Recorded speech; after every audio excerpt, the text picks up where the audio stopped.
Have you ever wondered what happens when store-bought paprika sit on shelves for months, sometimes even years? Well, it slowly starts losing its flavor, color, and nutritional value. Everybody likes fresh paprika, one that hits you with a rich, smoky, slightly sweet aroma. Stay put, because with just a few simple steps, you could turn fresh peppers into vibrant, intensely flavorful paprika powder at home. Let's uncover the science and the simple process behind this. From selecting the right peppers to drying, grinding, and storing them properly. And once you taste the homemade paprika, you may never go back to the store-bought kind again. Before we start making paprika, it would help to understand what paprika actually is and why it has such a distinctive flavor and color. At its core, paprika is simply dried and finely ground peppers, most commonly from plant varieties belonging to the species Capsicum annuum. This species includes many familiar peppers, from sweet bell peppers to mild chili peppers and even some hotter varieties. What makes paprika unique is not just the pepper itself, but how the pepper changes during ripening and drying. When peppers fully mature, they transform from green to bright red. The change happens because the green pigment chlorophyll gradually breaks down, while other pigments become more dominant. The brilliant red color of paprika comes from the natural plant pigments called carotenoids, especially capsicum and capsicum. These pigments belong to the same chemical family that gives carrots their orange color and tomatoes their red color. Carotenoids play several valuable roles for plants in nature. They help protect plant cells from damage caused by sunlight and oxidation. When we consume them, these compounds can also act as antioxidants, helping neutralize unstable molecules known as free radicals. But paprika is not just about its color. Fresh paprika powder contains a combination of important components that contribute to both flavor and nutrition, like antioxidants, which helps protect cells from oxidative stress, vitamin A precursors, particularly beta-carotene, which the body can convert into vitamin E, and volatile flavor compounds that gives paprika its slightly sweet,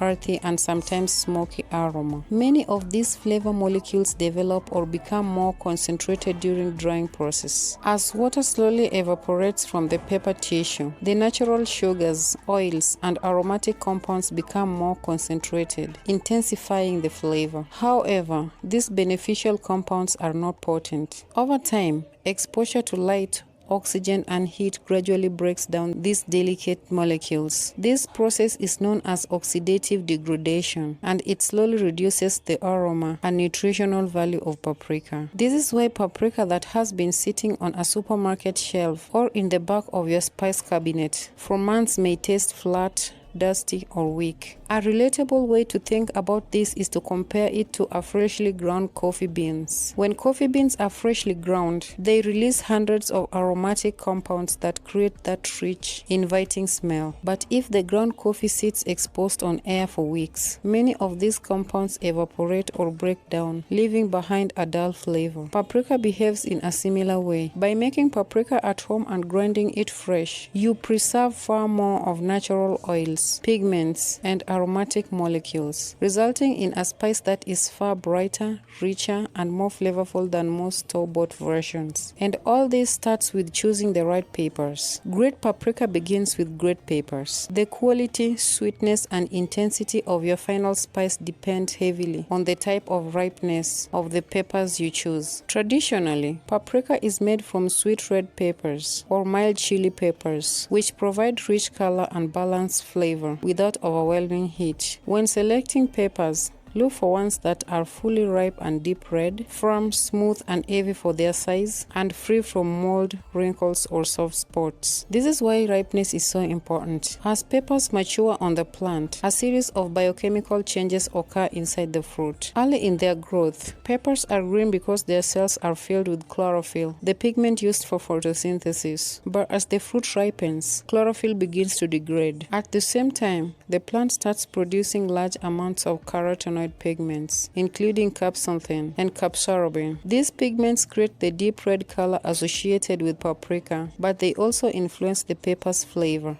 During ripening, Peppers naturally accumulate simple sugars and aromatic compounds, which give ripe peppers their slightly sweet, fruity taste. This means that the redder and more mature the pepper, the richer and sweeter your paprika will be. There are several types of peppers commonly used to make paprika at home, including sweet bell peppers, which produce mild sweet paprika, Hungarian paprika pepper, traditionally bred specifically for paprika production, mild chili peppers, and French peppers, which provide both color and moderate spice. If you prefer a mild sweet paprika, use mostly sweet peppers like red bell peppers. If you enjoy a bit of heat, you can mix a few of mild chili peppers to create a more complex flavor profile. A very similar approach to blending fruits when making juice or smoothies. For example, combining sweet oranges with slightly tart fruits can create a more balanced and interesting flavor. So is blending different types of peppers allows you to customize your flavor, sweetness, and heat level of your homemade paprika. Once you've chosen your peppers, the next step is proper preparation, which helps ensure your paprika stays clean, safe, and flavorful. Start by thoroughly washing the peppers under clean running water. Even peppers that look clean may carry small amounts of dirt, soil particles, pesticide residues, or microorganisms in their surfaces. Washing helps remove these contaminants before the drying process begins. After washing, pat the peppers dry with a clean towel and begin preparing them. The following basic steps come in handy. That is, removing the stems, which are tough and fibrous. You also want to slice the peppers lengthwise to expose the interior. And finally, remove the seeds and inner membrane if desired. Whether you remove the seeds depends on the flavor profile you want. Pepper seeds themselves are not extremely spicy, but they can sometimes contribute slightly bitter flavors when ground into powder. More importantly, many of the compounds responsible for the heat in peppers, called capsicinoids, are concentrated in the white inner membrane, also known as the placenta. This is the pale tissue that attaches the seeds to the pepper walls. If you remove this membrane, your paprika will generally be milder and smoother in flavor. If you leave some of it in it, your paprika may develop a subtle heat and more robust taste. This step is similar to what cooks often do when preparing fresh chili peppers in recipes. For instance, when someone wants a dish to be less spicy, they remove the seeds and inner ribs before chopping the chilies. In other words, by adjusting how much of the pepper's inner membrane you include, you can control the intensity of your paprika. Once the peppers are cleaned, sliced, and prepared, they are ready for the next crucial step,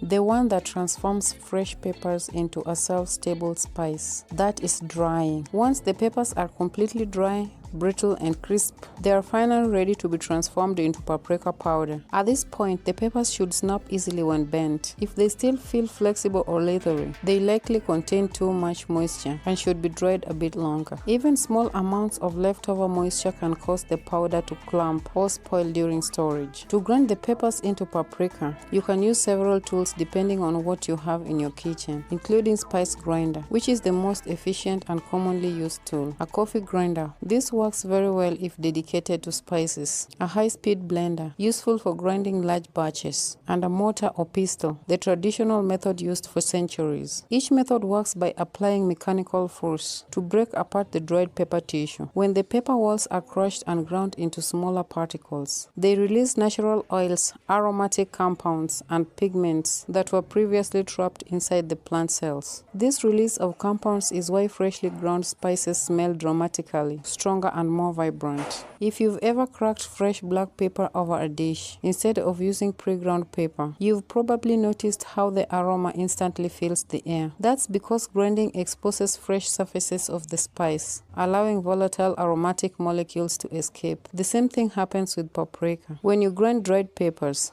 hundreds of tiny aromatic compounds such as terpenes and aldehydes are released. These molecules are responsible for paprika's warm, sweet, and slightly earthy scent. For the best texture, grind the peppers in short bursts rather than one long grind. This helps prevent overheating, which could slightly degrade delicate flavor compounds. After grinding, you may notice that some larger flakes remain. If you want a very smooth and professional-looking paprika powder, you can pass the ground spice through a fine sieve or mesh strainer. The finer powder will pass through, while any coarse pieces stay behind. You can simply return these larger flakes into the grinder and process them again until everything reaches the desired consistency. This extra step may seem small, but it produces a paprika powder that is silky, evenly textured, and easier to sprinkle onto food. At this point, your paprika is already usable, but if you want to take the flavor even further, there is one optional technique that can add an entirely new dimension. If you enjoy the deep, rich flavor of smoked spices, you can turn your homemade paprika into smoked paprika with one additional step. Before grinding the dried peppers, they can be greatly smoked over wood. Traditionally, smoked paprika, especially the famous Spanish varieties, is made by slowly drying peppers over smoldering oak wood for several days. You can do this at home by recreating a similar effect using a smoker, charcoal grill, or even a stovetop smoker, keeping the heat low so the pepper absorbs smoke without burning, which produces a strong traditional smoky flavor. Apple wood, which adds a mild and slightly sweet aroma, and cherry wood, which provide a subtle fruity smokiness. Now this is exactly what happens during smoking. As wood slowly burns or smolders, it releases tiny particles and gas containing phenolic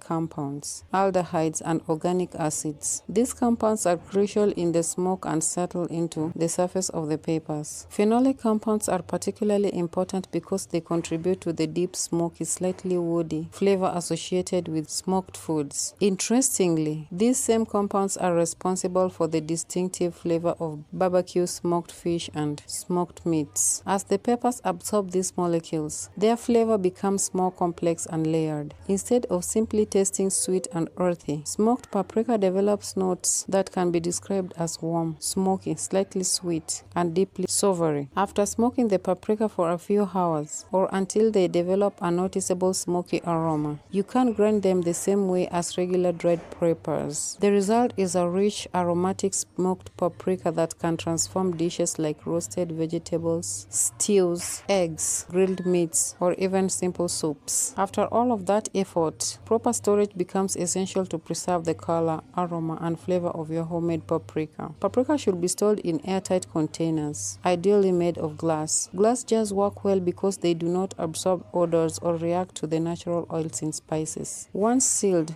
place the jar in a cool, dark place such as a kitchen cabinet or pantry. You want to avoid light and air because paprika contains delicate compounds, including carotenoid pigments and aromatic oils, that are sensitive to light, heat, and oxygen. When these compounds interact with oxygen, they slowly undergo a chemical reaction called oxidation. Oxidation gradually breaks down pigments like capsicum, causing paprika to lose its bright red color and turn dull brown over time. At the same time, aromatic molecules slowly evaporate or degrade, including the spice intensity and flavor. This is why spices that sit exposed in air for long periods often taste weak or stale. Keeping paprika sealed in an airtight container significantly slows this process. For the best quality, homemade paprika is ideally used within 3 to 6 months. During this time, the volatile aroma compounds, the molecules responsible for paprika's fragrance, are still at their peak concentration. However, if stored properly, paprika can remain usable for longer, though its flavor may gradually become less vibrant. Making fresh paprika at home is more than just a simple kitchen project. It's a way to rediscover the full flavor potential of a spice that many people take for granted. Bye!